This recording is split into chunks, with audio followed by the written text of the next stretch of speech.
En 1890, Chile experimentaba un auge económico gracias a la exportación de salitre, lo que impulsaba la modernización del país. La construcción de ferrocarriles y puertos avanzaba rápidamente, mientras que la política se debatía entre liberales y conservadores. La diversidad geográfica y cultural empezaba a forjar una identidad nacional en medio de importantes cambios sociales. En un escenario político enrarecido, las tensiones entre el Ejecutivo y el Parlamento marcaron la pauta. Así la falta de acuerdos nos llevó a la guerra civil.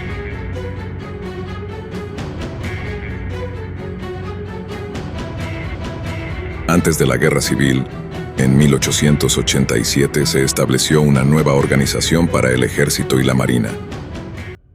El nombramiento del general José Velázquez Borges como ministro de guerra desató tensiones. El ejército enfrentaba un déficit de 733 plazas y gran escasez de oficiales. La multiplicidad de tareas llevó a un fraccionamiento excesivo. En 1889, solo 4 de 15 cuerpos estaban concentrados, dificultando la coordinación. Cuarteles en casas precarias y dificultades logísticas evidenciaban la falta de infraestructura. La escasez de insumos y problemas con el sistema de rancho eran desafíos adicionales. Aunque teóricamente la Guardia Nacional contaba con más de 50.000 hombres, en realidad eran 23.200. Esta brecha planteaba desafíos para una movilización efectiva.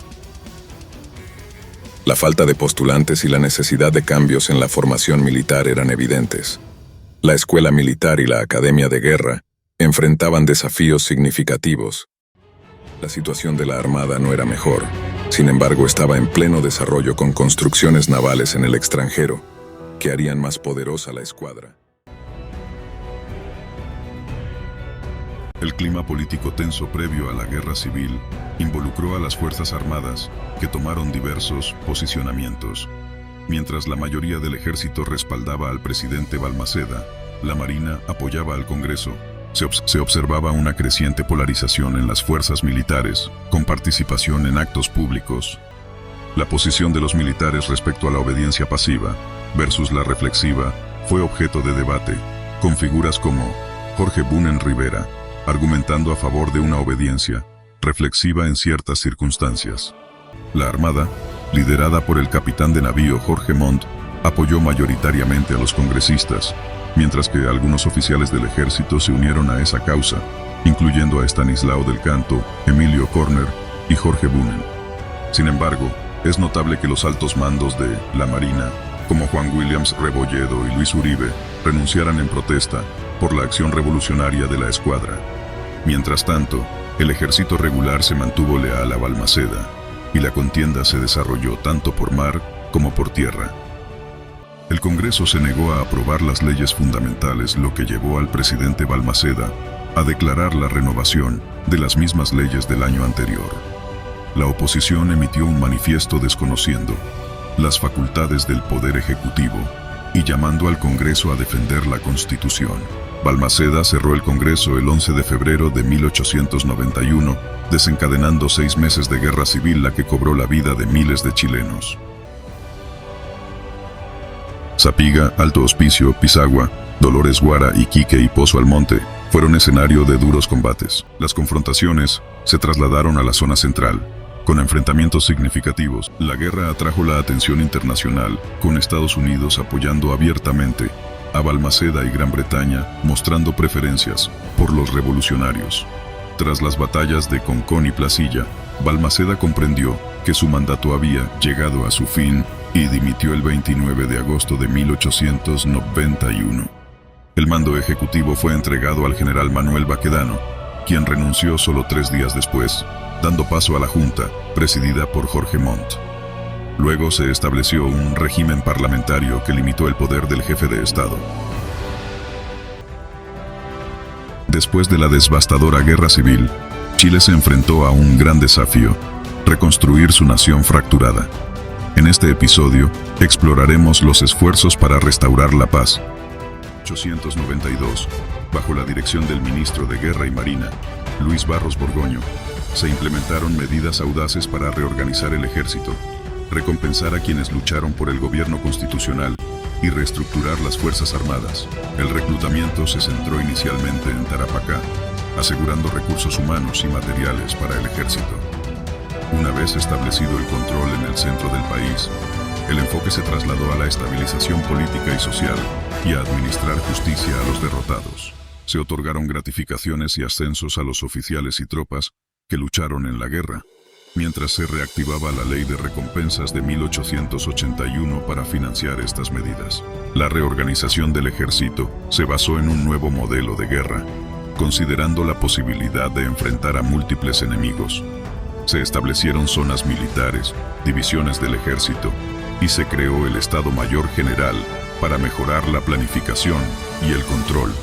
Sin embargo, la reconstrucción no estuvo exenta de desafíos.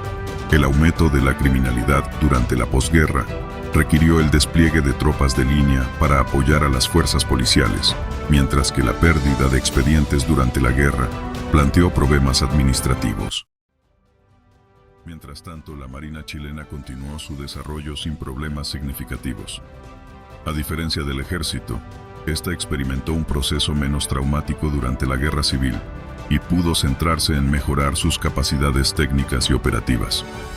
Se destacó la reincorporación de oficiales que se negaron a servir al gobierno de Balmaceda durante la Guerra Civil y se implementaron sucesivas amnistías para regularizar la situación de los participantes en la revolución. En 1922, los restos de los generales que lideraron el ejército presidencial fueron trasladados al mausoleo militar en el Cementerio General de Santiago, simbolizando la unión en la muerte después de las divisiones en vida. En el cambio de siglo, Chile se enfrentaba a un periodo de profunda transformación política y militar. Desde su participación en la Revolución de 1891 hasta las tensiones políticas y militares que marcaron la transición hacia el siglo XX, el país vivió un momento de cambios significativos. Los militares chilenos, observando los conflictos en África y en el lejano Oriente, se interesaron por la tecnología militar y la estrategia utilizada por las potencias como Francia e Inglaterra. Las revistas militares recogían en detalle los enfrentamientos y los avances tecnológicos. Estos temas se debatían en los círculos militar y naval y en la Academia de Guerra del Ejército. La importancia estratégica de los ferrocarriles se hizo relevante, tanto para la movilización de tropas en Chile como en otros conflictos alrededor del mundo. El país buscó ampliar sus relaciones diplomáticas con el mundo. Mientras tanto, las demandas sociales en Europa y los movimientos revolucionarios en diversos países influenciaron el panorama político y social de Chile. Los estallidos sociales en Rusia, la acción de los jóvenes turcos en el Imperio Otomano junto a las manifestaciones en Barcelona en contra la guerra en Marruecos, tuvieron su impacto en el país. En Chile, el socialismo comenzó a circular como idea hacia finales del siglo XIX, influenciado por el socialismo científico de Engels, lo que reflejaba un ambiente de cambio y agitación social. Intelectuales de diversas partes del mundo anticiparon conflictos internos y la posibilidad de una guerra total a finales del siglo XIX y principios del XX, como se confirmó con el surgimiento de la Revolución Rusa y más tarde la Primera Guerra Mundial.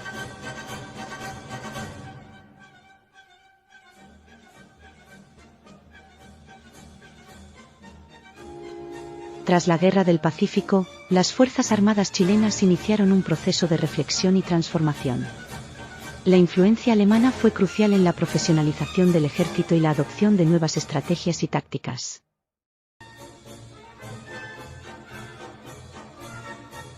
Simultáneamente, la Armada chilena experimentaba un desarrollo tecnológico y organizacional para fortalecer su poder y eficiencia.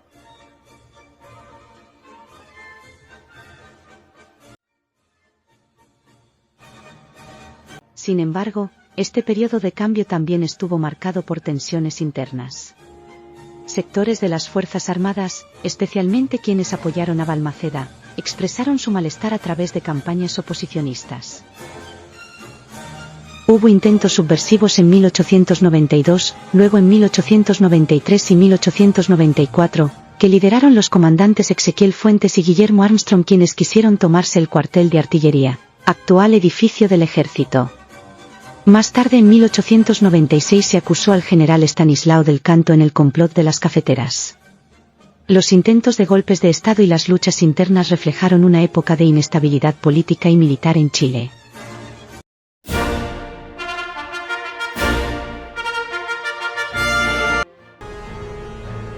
En pleno cambio de siglo, Chile y Argentina se encontraban en medio de una creciente tensión territorial que amenazaba con desencadenar un conflicto armado.